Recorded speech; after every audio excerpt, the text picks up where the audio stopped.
I am Stacey Hanke. I am the founder and owner of Stacey Hanke Incorporated. We help increase leaders' awareness of how much influence they really have rather than what they believe to be true. On today's show, we're going to talk about what influence really is. How do you accomplish that through the virtual platform? Stay tuned. Congratulations! You are tuned into Dov Baron's Leadership and Loyalty Show, the #1 podcast for Fortune 500 executives and those who are dedicated to creating a quantum leap in leadership. Your host, Dov Baron. He's an executive mentor to leaders like you, a contributing writer for Entrepreneur Magazine, CEO World, and he's been featured on CNN, Fox, CBS, and many other notable sites. Dov Baron is an international business speaker who was named by Inc. magazine as one of the top 100 leadership speakers to hire. Now, over to Dov Baron. Welcome, dear friends, fans, and fellow aficionados of leadership excellence. Thank you for joining us on this episode of Leadership and Loyalty for Executives. Let me ask you, what do you need to do to up-level your leadership? Well, if you're a fan of this show, you've heard me say many times that leadership is in many ways influence. But have you considered if you are maximizing your influence or what you can actually do to bring it up? For that matter, do you know what your real influence is and how it works? Well, stay tuned because that's where we're going on today's show. I'm your host, Dov Baron. I'm here to assist you tapping into the one thing in your business that changes everything by transforming meaning into action. To find out more about me, you can simply go to dovbaron.com. That's DOVBARON.com. This episode of Leadership and Loyalty is brought to you in part by our other podcast, Curiosity Bites. Curiosity Bites is the answer to the question, how can we bring people together who completely disagree? This is exactly what your heart, your mind, and soul have been craving, particularly in these polarizing times. It's your chance to sit in on some real and often rather intense conversations with some of the world's most interesting people. We're talking about Grammy award-winning entertainers. We're talking about astronauts, neuroscientists, philosophers, holy people, quantum physicists, skeptics, entrepreneurs across the board. It's fascinating. Even some people you might think you'd never agree with, and you'll find them truly fascinating. Simply go to dovbaron.com and find out how you can sign up for your ability to sink your teeth into another delicious episode of Curiosity Bites. As always, you can find both of our shows on Apple Podcasts, Spotify, iHeartRadio, or wherever it is that you tune into podcasts. And we always need your help in staying relevant. So please do us a favor, go over there, wherever it is, and rate, review, and subscribe to the show. If you are a regular listener, big thank you to you for making us the #1 podcast globally for Fortune 500 listeners.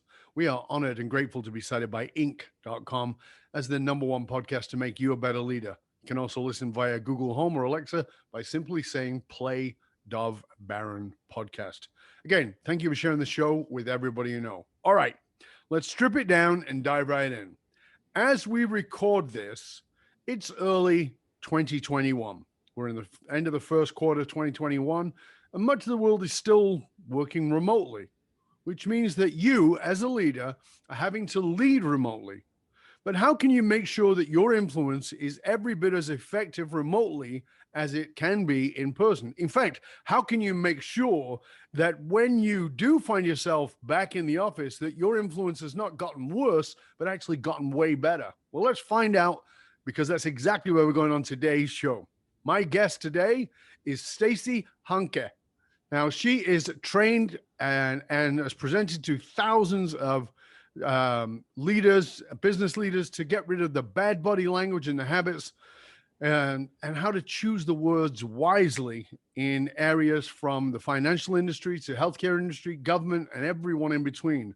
Her client list is vast. It includes FedEx, McDonalds, Kraft, Heinz, Nationwide, Boeing, Discovery, Oracle. She's also a certified professional speaker. So, ladies and gentlemen, please put your hands together and help me to welcome the author of the book, Influence Redefined, Be the Leader You Were Meant to Be, Monday to Monday, Stacey Hanke! I need to take you with me everywhere. Thank you so much for bringing me on the show and for trusting me with your listeners. That's great. I'm glad you're here. Thank you for joining us. So, we're talking about influence, and we live in this, what I think is a crazy age where people are, every man and his dog is claiming to be an influencer. And often all that means is you had butt implants.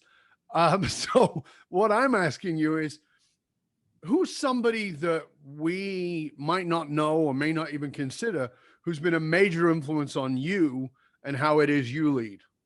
Yeah, it's been the two coaches that I've got a business coach. I have a presentation skills coach. So we always want to practice what we preach here. Of And I've course. been with them for years. And what makes them an influencer, and we can kind of dive deep into this part of influence if you like, is they're consistent. They're consistent with every time they show up, every time they work with me, they're accountable. They're willing to really do the work that it takes to develop me or whatever I'm looking for, and they help hold me accountable. And that kind of ties back to what you had said. Everyone claims to be an influencer, but I've defined it over the last 19 years, really doing a lot of research on who really is an influencer. What does that mean? What does that look like? And who's not? And Yeah, so consistency so is so a let's part of let's go after that a little bit here, it. Okay. because as I said, it's a title that is now thrown around. You've got Kylie Jenner, who's a billionaire at a very, very young age, because she's an influencer. I don't know of any other skill she has, and I'm not saying that's true. Maybe she's extraordinarily talented. I have no idea.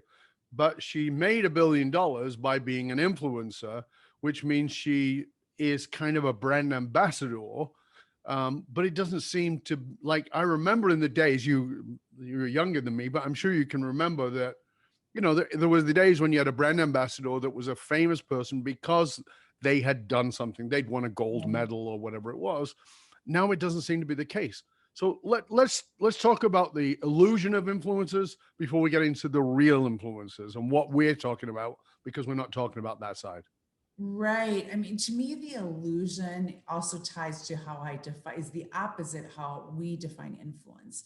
To Right. me, it's really when you're communicating, because that's when influence happens. It's every interaction, right? And you're always trying to influence someone to take your lead or to Mm-hmm. act on your recommendation. It's someone that has the body language and the messaging are consistent every time you interact with them. Mm-hmm. The ones I think that are false, and you can see it, is they'll turn on the webcam and they turn it on because the stakes are high, and they might sound rehearsed because they got to practice their sales pitch or whatever it might be. The other side to influence is this ability to drive people to take action long after the interaction has occurred. Now, the example that you used, I think the piece that makes some people influential is the social media. Of And course. if you look at her, she's got consistency. Yep. Whoever is behind her brand, like anyone, she's probably not doing it herself, but she's got someone that is so consistent, like constantly making her the front of your mind, Yep. tapping into all of the resources that are now out there for us via social media. To me, when it comes to leadership and the people that follow you, it's more than just social media. To Mm-hmm. me, it's just how you show up, both verbally and non-verbally, every time, whether you turn this camera on or you don't. So that's interesting, because I think you bring up a very good point, and the point is that I'm referring to is that we can't ignore that social media exists, and I think that Right. oftentimes leaders are kind of ignorant about it and go, "Oh, it doesn't, I don't care," but it does matter, and the people who are being influenced by you are on there, and you need to make sure you're on there. But again, the key is the consistency. So it's not for you to show up with your makeup done right and your bum implants or whatever it might be. It's your messaging, as you were saying, Right.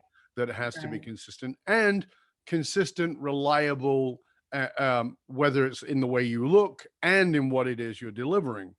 So let's now transfer that over to the corporate leader, someone in a leadership position who is going, okay, I know I've got to be on social media.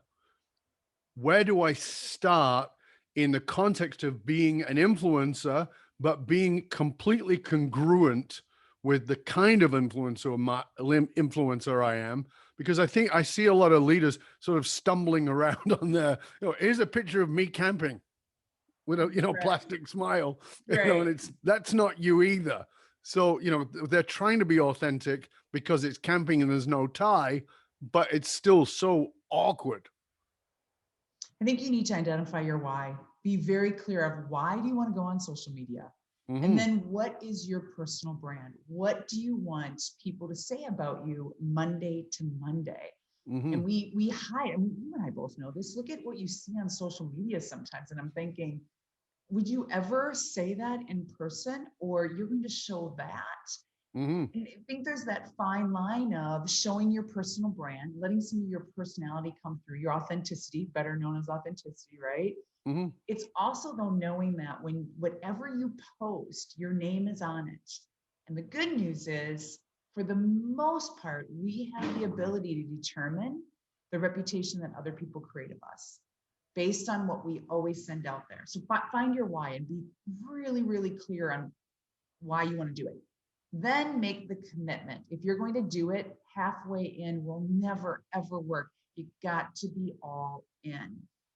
Third, provide value. I think part of an influencer is what we do via social media. We've been doing it for, oh my goodness, 14 plus years, I think. Everything we pump out there is a reference. It's a resource. I never ask for anything until I've had a pattern, a system down that I've communicated to this person I'm trying to connect with a lot of value adds. So just create a strategy. So, okay. So let's chip away at that. So first of all, the why. Most senior leaders are going to go, I don't know why. I have no interest. I just got told I'm supposed to be on there.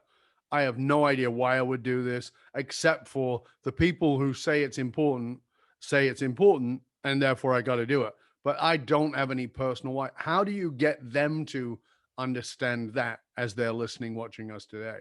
I mean, you think of the huge benefit that social media does give. I know some people are just like, no way, are you kidding? Look at the chaos it creates. If you do it right, I can only speak from experience that we have landed. We've grown our business because of social media. Now it's how we do it. So you've got to look at the outcome, because the reward should be greater than the work that you obviously are putting into it. It's worth it, is what you want to be able to say. Second, if it's still not your thing, find an expert, someone who knows you inside or out and can also, or get to know you inside and out, have them do it. Because it is a commitment. So if you feel like, I know I should do it, I don't know if I really want to do it, well, then don't do it. Don't you be the one doing it, because you'll never put your whole heart and soul into it, and you need to. I think we really jeopardize our reputation by not being all in. And find an expert. Oh my goodness, there's you and I both know there's so many people out there that you could hire to do it really, really well and to be your voice. Just make sure you pick the right person to do that. Yeah, and the thing around that is that, and I want to say this to every leader who's watching us, every social media agency is going to say, yeah, we will capture your voice. Please understand, they are going to say that. They are going to, just like every con artist in the world is going to say, yeah, we're going to do what you want. It's not that they're con artists, but that they genuinely believe they can capture your voice. You have to be discerning with that. And what that means is, just as if you were employing somebody, you must take them through a trial period, and you need to vet everything that goes out for a while. And yeah, that will take you a little more time, but you cannot afford, as Stacey's very clearly pointing out, you cannot afford for your voice to be misrepresented. So if I put anything out, I vetted it. And I'll tell you, every now and then my marketing team will jump in, and they've got somebody new on the team, and someone comes through and I'm like, who the hell is this? Because it ain't me, right? You didn't take this from my stuff, because my stuff all has to be excerpts from my, well, I just thought, no, don't think, please just take my stuff. And if you need to shorten it, that's fine, but don't change the voice. That's part of the challenge. finding somebody who can actually capture that. Yeah, here's something that we did if this helps your Thank you. followers is I spent a lot of time with who we brought on, and it was more of a test run where she would sit in on my presentations, she'd sit in our trainings. I had her read every possible thing. She'd sit on sales calls with me so she could hear and really get the terminology down. And then we slowly gave more and more away to this company that we partner with that I could watch. I could just watch. And at this point, I mean, it's like hiring a new employee, right? It's Of course all it about is. the investment you put up front. Because now at this point, how many years later, working with the company we work with, I trust them like family. I mean, Yeah. it just runs on its own. So now let's go to the next piece that you brought up, which is value. Yes. Because I think this is another thing that gets completely misconstrued. People like yourself say, you've got what you've got to offer is you've got to offer value. And I've heard leaders say, what the hell does that mean? Mm-hmm. Value? I'm more like the stuff I do is very valuable, Right. but I don't know if they value it. So walk us through that a little bit for the leaders who are listening.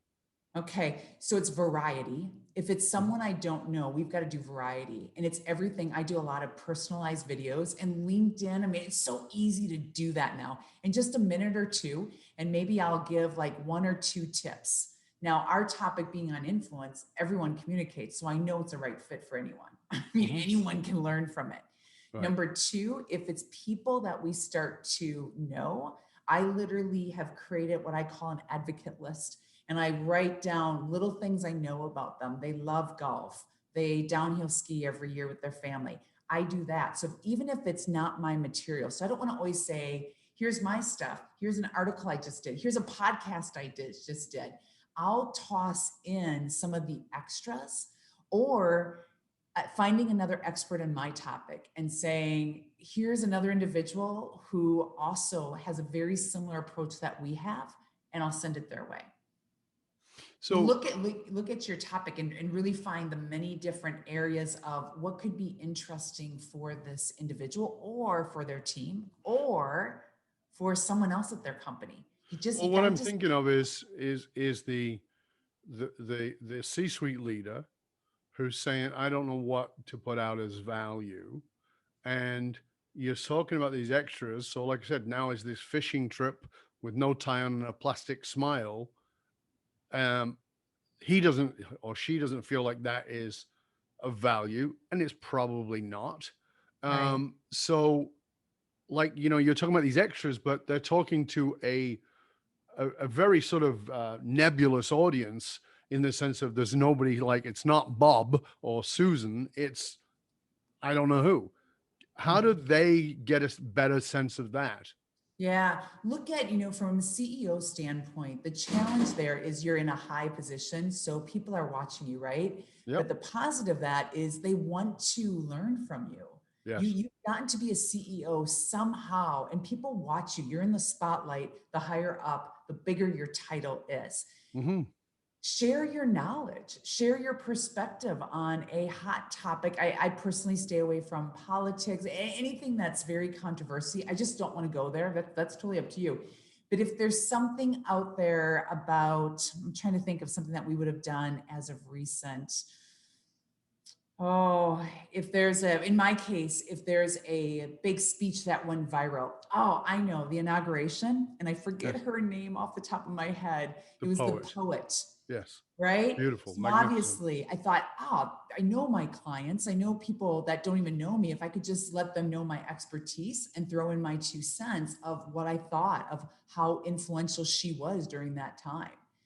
I think these steps that I'm sharing with you, it really makes you go deep into what really is important to me. What is my brand? What do I want to share? And that's beyond whether you do social media or not. I think it just makes you more of an influential leader when you can be innovative and worldly, come across as, wow, they really know a lot about different things, but they still also know enough to stay in their own lane of where their expertise is. Yeah, I think that's some great insight because Um, as you said, you've climbed the corporate ladder, and the American dream, all that, that knowledge that it took you to get to that is Right. often sort of backroomed inside of your own head. And this idea that people don't want to know about that, they just want to know what to do, is not true. Everybody's trying to climb that ladder, and they're not your competition, but you can actually mentor via the, via being a person of influence. Again, whether it's on social media or in any form, it could be in the lunchroom, but you're having this conversation. But again, I think what Stacey's saying is so important. You're sharing your experience, not ramming information, and that's really important. So it's not like, here's why this is wrong. It's here's my experience, here's what I went through, and this is Right. why this doesn't fit with me, but I just want to give it to you from my experience. That makes people drop their guard and open up. Hmm. Would you agree with that?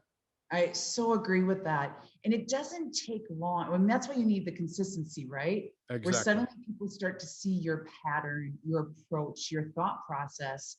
And that's what they latch onto. Because going back to how we started this, that's the value add. If they Right. just want to know that, all right, here's someone that gives me value, I'm willing to follow. So when we look at this now as a subject, influence, we've sort of looked at these two sides of it. And when you're saying influence redefined, let's talk about that redefinition, because that's the name of your book. Let's talk about Yes. the redefining of it, because influence now is, as we said, it's the Kylie Jenners, it's the Kardashians, it's those people. Or on the other side of it, for those of us who are a little older, it's the cheesy salesperson who's a con man who's trying to sell you, some old lady's car that actually is not an old lady's car. You know what I mean? So it's like Right. influence has got a dirty feel to it from yesteryear, and today it's got a kind of no real substance to it. And you're redefining that, which is wonderful. So talk to us about that redefinition. Yeah, I think we were touching on this a little bit earlier, but it'll be a good friendly reminder for your listeners is it's so much about how you show up, how you stay showed up, and what you leave behind. It's that body language and messaging, they're tied together. I'm consistent versus if you know, just a second, I've got to check this real quick. And we see that stuff, right? Oh And you're yeah. thinking, who are you? And then the next time you show up, you're all prim and proper. And no. When you're consistent with the body language of the messaging Monday to Monday, suddenly people always know who's going to show up. And you eliminate doubt in your listener's mind. That's the first part. The Hmm. second is that you have this ability to move people to take action long after the interaction has occurred. That whoever is listening to this podcast right now, I might not have influence on them today, but 3 weeks from now, 3 months from now, they're like, I remember what she said about that. Hmm. Because you and I both know it's not about the actual first interaction, you suddenly have influence. It's No. the consistency, it's the discipline and the constant follow-up that eventually goes there. That's how my company, we define influence, which is so different from you cannot turn this stuff on and turn it off. And Yeah. I I really, that hit me pretty early in my career saying, gosh, it really is how I show up every time. And that's what's going to create the reputation, the personal brand, that either I'm the right fit for you or you learn very early, I'm not the right fit. Yeah, and again, that's why I wanted to bring that back, because this understanding of consistency. So now I want to dive a little deeper in this word consistency, because consistency for some people becomes rigidity, and that's not what consistency is. But they see it as rigidity, and so they go, "I can't do this because I have to." No, no. So talk to us about the distinction between those two things, because there's a lot of people who are very creative and innovative, and who can still be very consistent, but they feel shut down by it because they feel like, oh, now I've got to be rigid, and I've got to stay in this half-inch narrow lane. Okay, the best way I could describe it, if any of your listeners have ever done anything that takes muscle memory, tennis, skiing, golf, whatever it might be. Sure. And you've been playing tennis for 10 plus years. And finally you hire a professional coach who doesn't want to change you. They start by, I need to see your style. And that's how we approach all of our clients. I don't want to change you. I'm not going to change your personality. I want to figure out, where are you right now? Well, you swing the tennis racket a couple of times and then the golf coach starts to tear it apart. The key though will be the momentum, the deliberate practice and repetition that you do with that tennis racket, where suddenly you don't change yourself, your personality, your authenticity becomes stronger because now you're consistent and you've just improved your game. It's the same concept. The work that we do, if we're talking about communicate with brevity or connect, build trust with your eyes, I would share that with someone. I don't care if you've got your camera on. I don't care if you're with family. I don't care if you went to the grocery store. You need to do it all the time. So when it's that mentality, that's what I mean by consistency versus, well, if we did this podcast on a Friday, we're doing this right now on a Monday, and suddenly we redo it on Friday and you're like, God, Stacey, you really seem tired. You're not what I saw. I don't see any energy there from Monday. Then it will feel fake. And that's when you feel like you don't know who you are. And I want to give you one more key on how do you get there, right? So this is all good. Video and audio record yourself. You got phones to do it. Do that over and over. And what starts to happen, I mean, you know this just from the work that you do, the more you start watching your playbacks, you'll start to realize, oh, I like that because that really enhances my personality. Don't like that. I didn't realize how distracting that is and how it's jeopardizing my reputation. You've got to see yourself through the eyes and ears of your listeners to get through that idea of it feels fake. It's not me. What works for me? What's not? What's my why? How do I really want to show up every day? So now again, we come to something that's a little bit deeper here, which is, okay, so our listener, our viewer says, okay, I can do that. I don't want to do it, but I'll do it. I'm going to audio record. I'm going to video record myself, but I hate my voice and I look terrible. And, and I'm very conscious of being on camera. So I don't think I come across that way when I'm having a conversation with somebody else. And it changes when I'm on camera. And it's not that I'm inconsistent. It's that when the camera comes on, I'm suddenly hyper aware of myself. And so I stumble over my words, or I look weird. Right. Well, that's a big argument for a lot of them, right? Yeah. And for all those reasons, that's why you should be recording yourself. Because who's to say you're right? You're never going to know until you take a look. Right. Number two, if you don't watch and listen, you're guessing. You're guessing all day long on how influential you are, how effective you are, because we go off of feeling versus reality.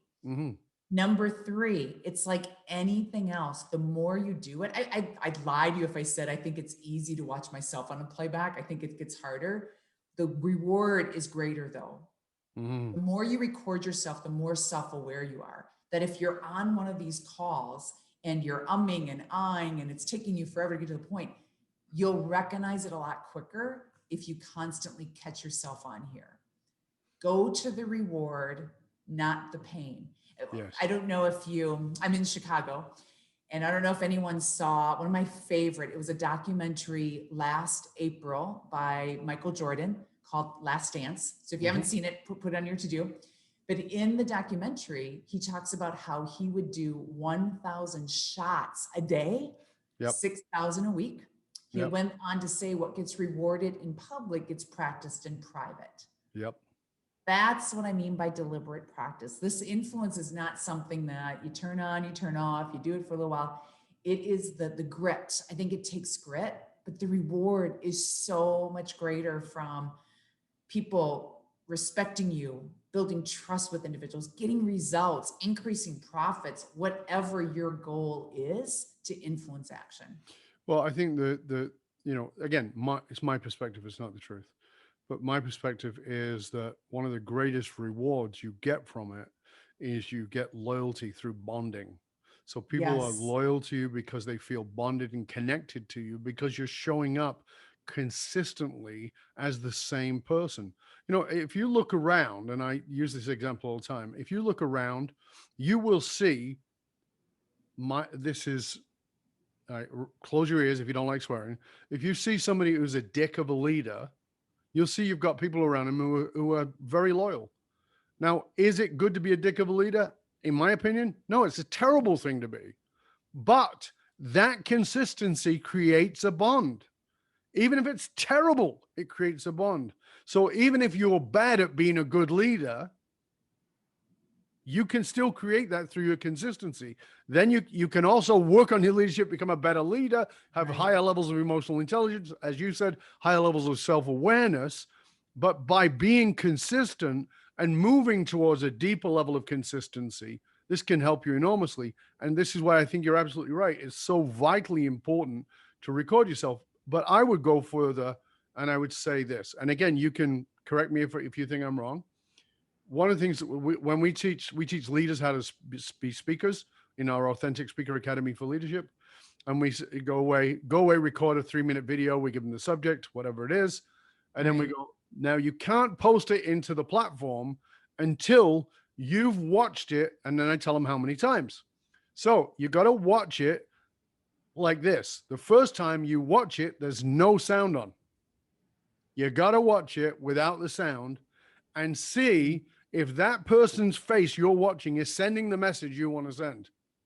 Because if they're saying, you really need to we need to motivate and get people going, and they're going, we need to motivate, and there's nothing happening in the face, you know very quickly the message is off. And then I get them to do that a couple of times, take some notes. Then we go the other way.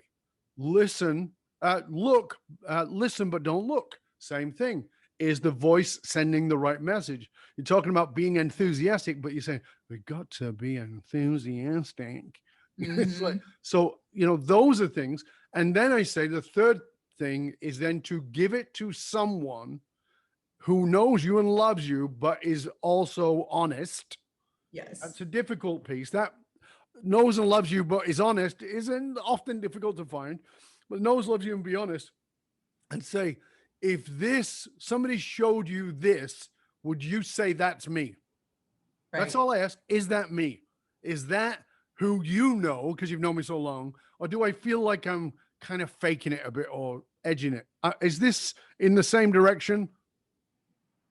Yeah, we are right. We're right on the same page as what you're doing. We do the exact same thing.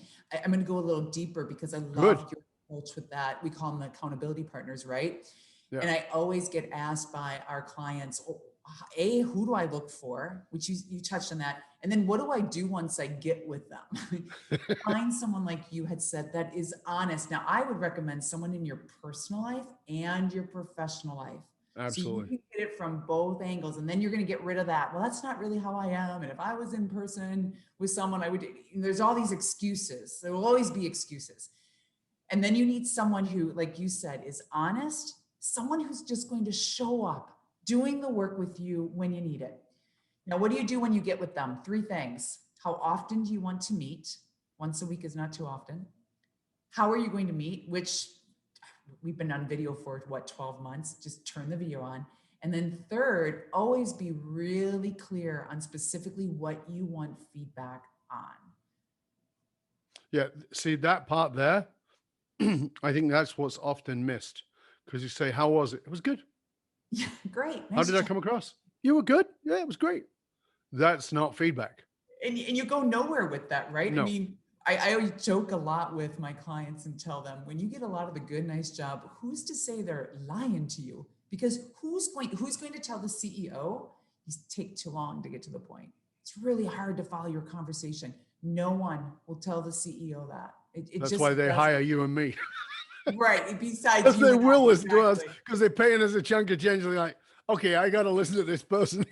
Yeah. Now, I don't know if you experience the same thing, but my clients sometimes will say, I love you and I hate you at the same time. And when I ask them, well, let's dive into the hate. What is it? And they'll say, you tell me what no one else tells me. And then I'll ask them, what do you love? You tell me what no one else tells me. Exactly the same. Yeah. Yeah. Years ago, I was working with a client, a very, very successful woman.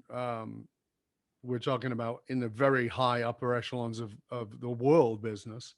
And we're talking, and she said something to me about, blah, blah, blah. And I said, can I interrupt you for a minute? And she goes, of course. And I said, you do know you're full of shit, right?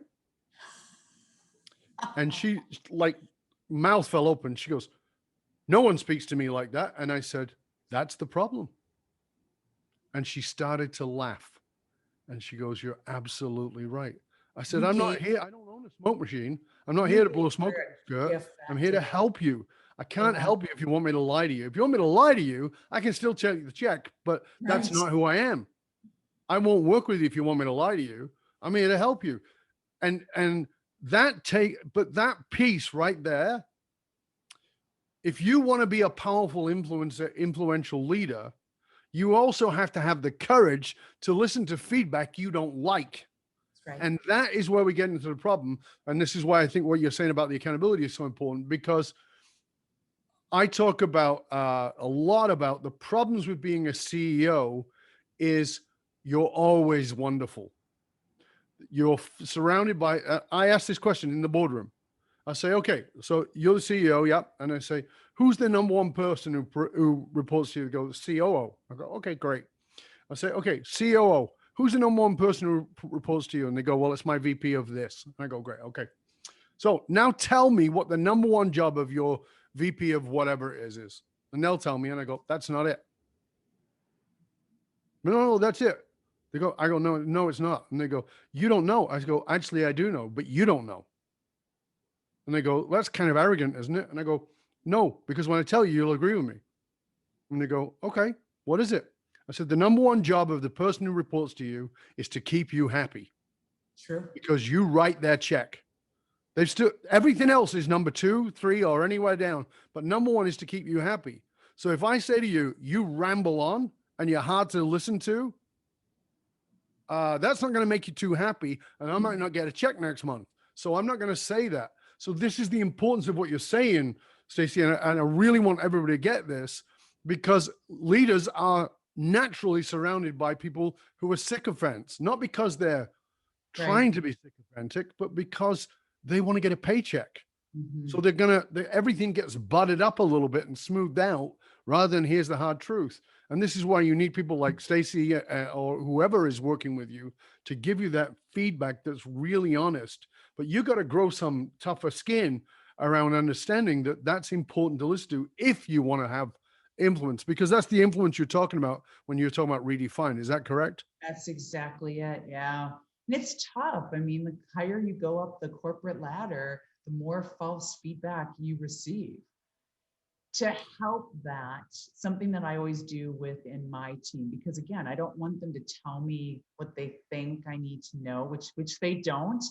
I will always prepare for the feedback. For example, when we get on our weekly calls and we're all here on this platform, we'll quickly go around all of our tiles and we'll briefly share what do we want feedback on during this call.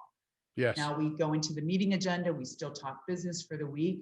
We've made feedback part of our culture. And it's like anything, it's been so consistent for many years that we also know you can either take the feedback or leave it, but you're here to grow. And the only way you can do that is you need some other opinion than what you feel and what you think is true about yourself every day. Yeah, I think it's vitally important. So let's take this into very contemporary times, because as I said at the beginning, we are now leading more and more remotely. When the vaccines are here, people are going to go back to work, but they're not going to go back to work in the same way. And there's going to be a lot more remote leadership. And I think there's been a lot of people have made a lot of mistakes about how they're leading, how they're influencing. They've made those mistakes by being virtual leaders. Walk us through some of the mistakes we make by virtually that are jeopardizing our influence in the context of now we're going to go back. I think it's a balance. Everything that I'm going to share with you right now is everything I hear. I mean, one advantage you and I have, we get to talk to so many different clients, so many different people, so many different industries. I'm learning from them. I'm going to share with you what I'm hearing from them. It's a balance of too many meetings, and they're just meeting to meet to figure out why they met, or too much silence and Mm-hmm. crickets where there's not the touch point enough. What I've heard from those that have success with it is every meeting is very purposeful. Mm-hmm. Purposeful means how many key points are you trying to cram down everyone's throat in 30 minutes? Can you keep the meeting to 30 minutes? Do you have to do an hour every time you meet? Like, who wants that? Mm-hmm. And I challenge that. I think if you're really communicating with brevity, you could do a 30-minute meeting. You don't always have to do 60 minutes. I'll challenge that. I'm sure you will too. Second is you shouldn't be leading every meeting. Put that responsibility in someone else's plate and make them do it. Mm-hmm. When your team members can see how tough it is to facilitate a meeting when everyone just sits there and there's no interaction, they'll step up the next time they're a participant. Number 3, I don't know if we're on number 3, ask, what do you want? How much communication do you want? How often? Knowing that you don't have to take what if their response is extreme to what you need to accomplish, they need to have a voice. Third is, or fourth, we start, for an example, every meeting I do, I start off with an open-ended question with my team. And I do that because I need to figure out where are they this week versus last week. I really want to make sure that mentally they're okay and physically. A question that we've asked is, what's been the silver lining since I've seen you? What's been the silver lining in the last 3 months? What are you grateful for this week? I am trying to keep them focused. I'm trying to keep their head in the game to get this right and this whole virtual platform right. I'm a big believer in different forms of communication. I send a text message that is from my thought process every morning to my team on a Monday. It's some type of motivational message just to get them going. Every Friday, I send what I call a Friday thought. I send it via email. And it might be a new resource that I found. It might just be what's on my mind, highlights from the week. It might be something fun. I've been sending a lot lately around health and just making sure they're taking care of themselves. Variety, but finding the balance. And perhaps by asking your team, they may help you find how much, how little are those touch points. Yeah, I think it's, you brought up something that I think is vital, and that is that oftentimes we think as leaders that we have to speak first and leaders need to speak last. Right. But we speak first only in delivering the open-ended question and then shut up and listen. And your only job is to prompt, but not to, because again, if you understand what I said about what's the most important job of the person below you, they're going to give you the answer you want. But if you give an open-ended question and you don't go first, they're not going to say what you say. They're going to say something that they have to own. And the more you can do that, the more confident and comfortable people will be with it. I mean, it's not unusual when we have our meetings that somebody will, end up crying and laughing or crying, and it's okay. And it's not about blubbering. It's just like oftentimes they feel so touched Right. because every human being wants to be heard. We Mm-hmm. all want to be of influence. So, we're talking about influence redefined. Well, everybody wants to be influenced. We go, well, no, I'm an introvert. You want to be an influence. And they go, no, I don't. I go, okay, do you have children? Yeah.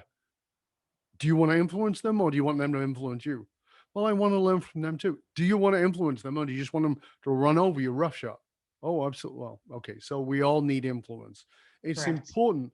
But again, I love that you're redefining it back to not being power or even authority or certainly not necessarily a million followers, but this consistency about getting people engaged in and motivated towards consistency of behavior that is Right. aligned with what we're doing, Exactly. whoever we are.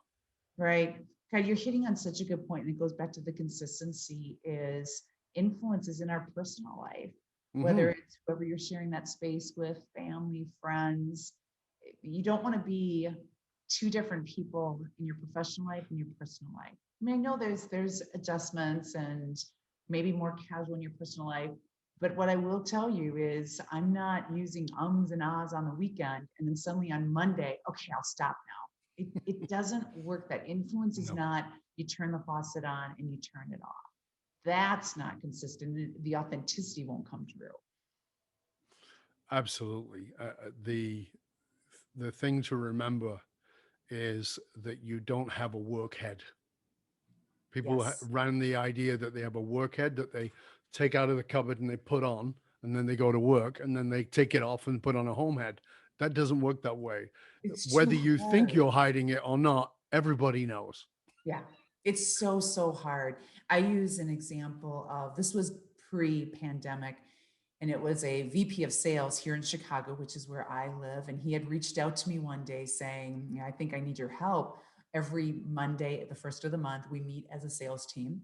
A couple of Mondays ago, I'm walking to the conference room. I was late. To me, that's another piece of it. Don't be late, right?" And he said he's outside the conference room. His team didn't know that he was there. He heard someone on his team say, "I wonder which Mike will show up today."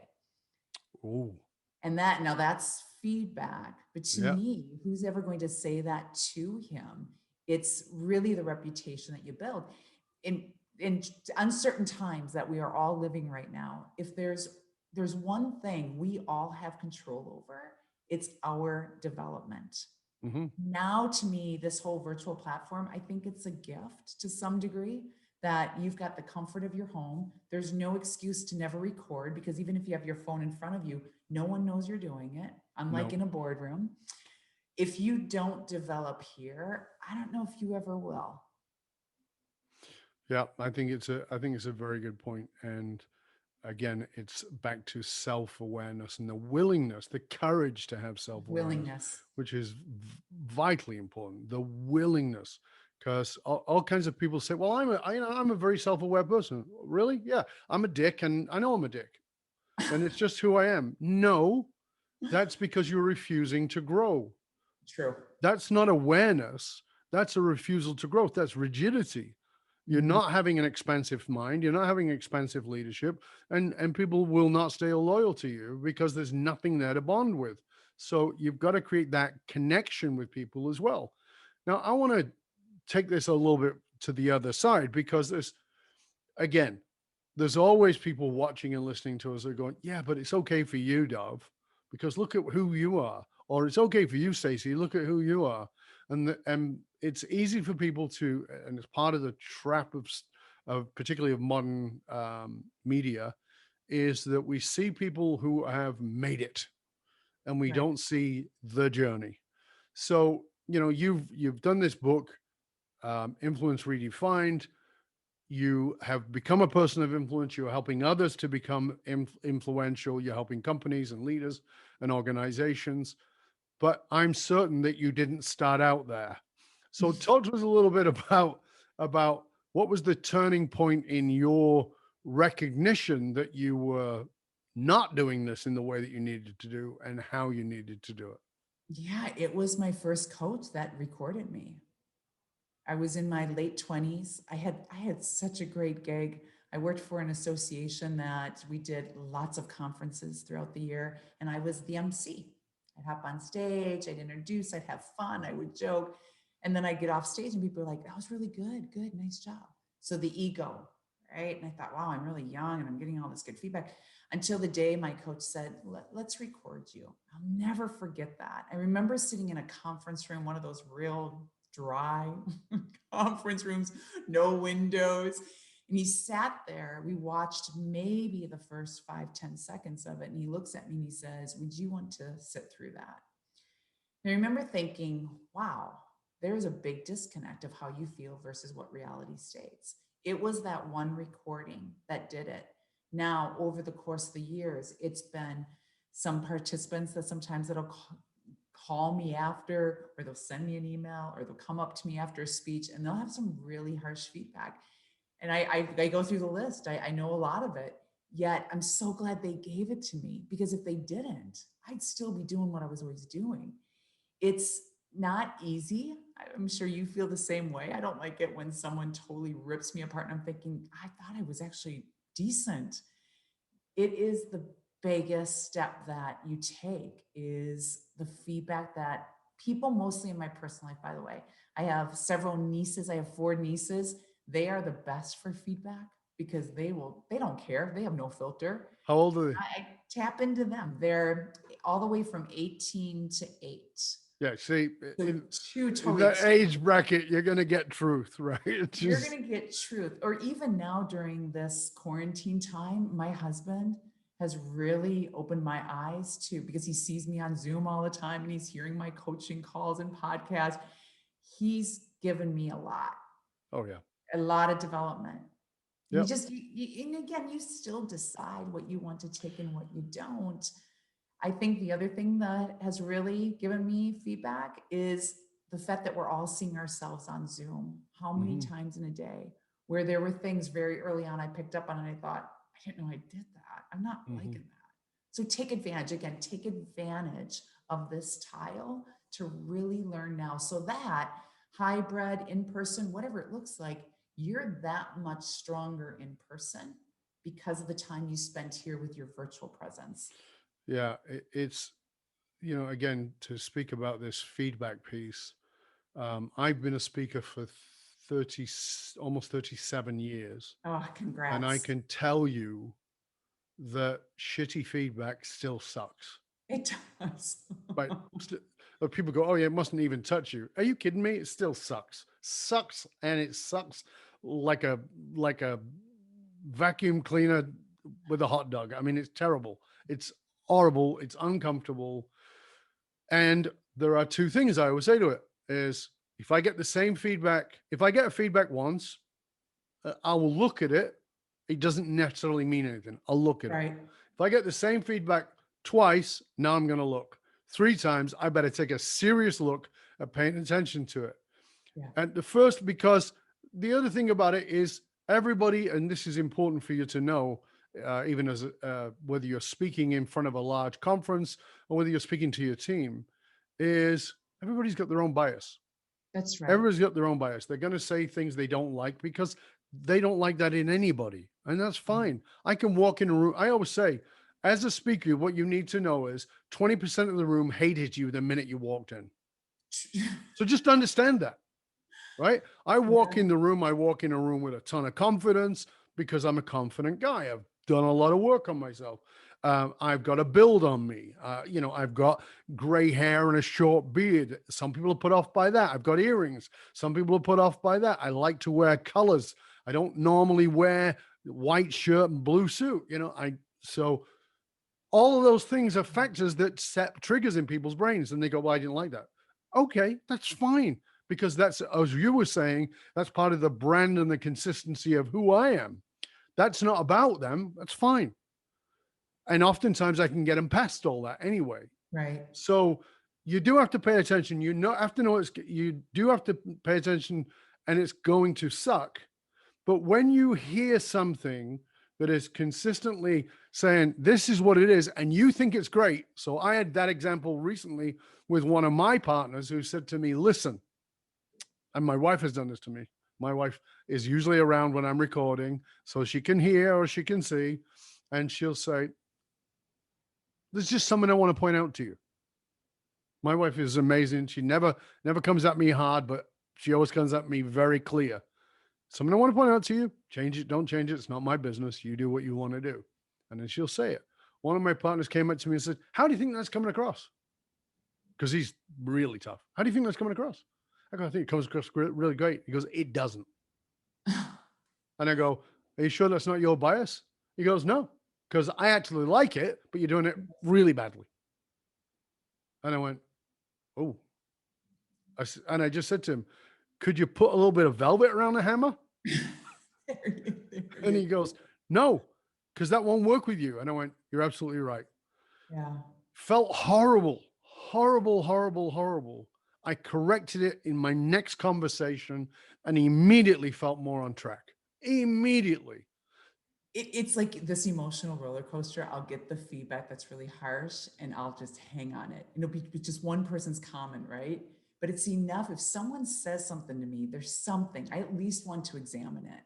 Exactly. Now, sometimes I immediately will do my own recording to see if I'm seeing it.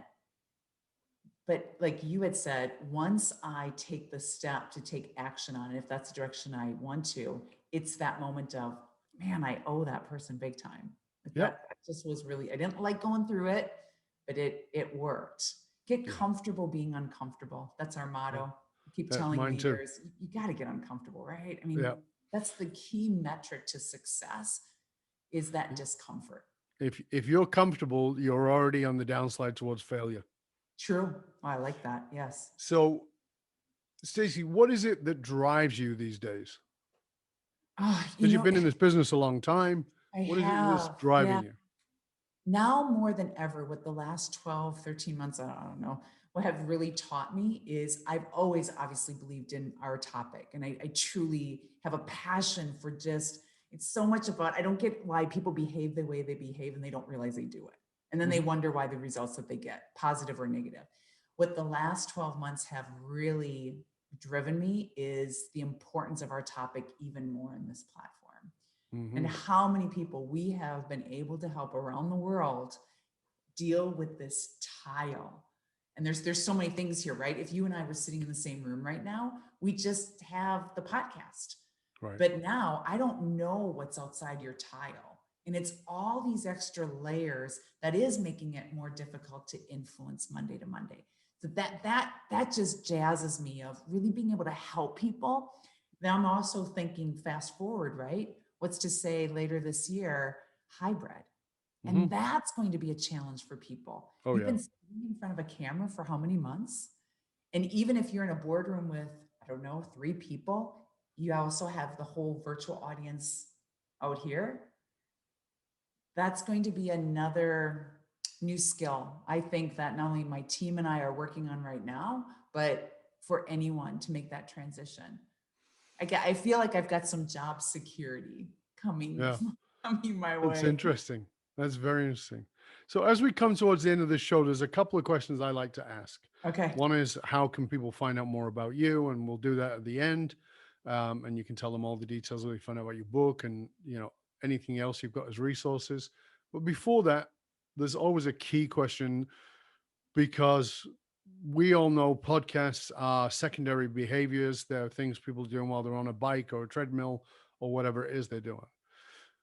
So the key here is, as we finish the show, we want to know what is something that every one of our listeners and viewers can go away and do within the next 24, possibly 48 hours, that's really practical, that allow them to integrate what it is you've been talking about, besides going and buying and reading your book, of course. Yeah, Besides that. no. Two steps, what we have gone over and over here. Ask for feedback before you go to bed tonight. Just ask for feedback, personal life, professional life. Second, before the end of the week, depending on when you're listening to this podcast, before the end of the week, video record, audio record yourself at least once a day. That's all you need. You just got to get some traction, because otherwise you're going to listen to this podcast. Sounds great in the moment and get all motivated, but come an hour later, 2 hours later, and you still haven't done anything with it. It's just another podcast and you won't do Exactly. anything with it. That whole idea of someday Yeah. never happens. You got to do it today. And if you don't do it, someone else is doing it. It's a very good point. And to underscore what Stacey just said about the feedback, I want to remind you of what she said earlier on, which is specific feedback, Yes. not just feedback, specific feedback. So again, if you listen to this, Charlie, this thing I just recorded, I want you to listen to it. And I want you to tell me, what was the mood of the person speaking, or how did I sound like I was in a good mood or a bad mood, or authority? Did I sound warm? Did I sound friendly? Did I sound mean? How did I sound? You've got to ask for specifics. And I love that you brought that up before, because again, we want to get away from that sycophantic idea of, oh, it was great. And then we Right. go, see, I'm doing great. So that's really important. Thank you, Stacey. Thank you very much for that. It's very important. You're welcome. No, thanks for allowing me to spend some time with you here. And you and I are so on the same page to be able to just add the wealth of knowledge that you've already shared with your listeners over the years to perhaps another approach to it. It's fabulous. Thank you. So before we finish up, I'd love for you to share with our listeners, with our viewers, where they can find out more about you and all the wonderful resources that you have, including your book. Yeah, thank you. Just go to our website. We are big in video, especially now over the last 12 months. Every week, not every week, every other week, bi-weekly, I shoot a really quick video on this topic to just help you along, be a resource. You can find all that on our site at Stacey with an EY, HANKEINC.com. Fabulous. And of course, we will post that link to Stacey's site. We will also post all the links to her social media links, so you can find those too, and you can see what it looks like in action. And again, the book is called Influence Redefined. Be the leader you were meant to be, Monday to Monday. Wonderful. Thank you, Stacey. I hope you'll stay with us to the end. And for you, dear listener, remember that you can hang out with other conscious leaders and chat about this episode that you've been listening to, or any of our past episodes inside of our LinkedIn or Facebook groups. Just go look for the Leadership and Loyalty podcast. You see, it doesn't matter how successful you are. If your employees and your customers don't understand what gives your company meaning, they're only working at a fraction of your capability. To find out how you can hire me, Dov Baron, as a speaker or leadership strategist for yourself or your organization, you can go to dovbaron.com. That's DOVBARON.com. Because unified meaning is the one single monolithic difference between mediocrity and greatness for all individuals and companies. Thank you for sharing the show with everyone you know. Till next time, stay curious, my friend.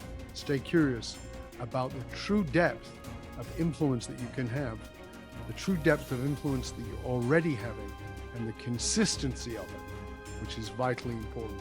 I'm Dov Baron. I'm here to assist you tapping into your deepest meaning to reach that next level of clarity, focus, purpose, and profit in your business, your life, and your leadership impact. And I am out.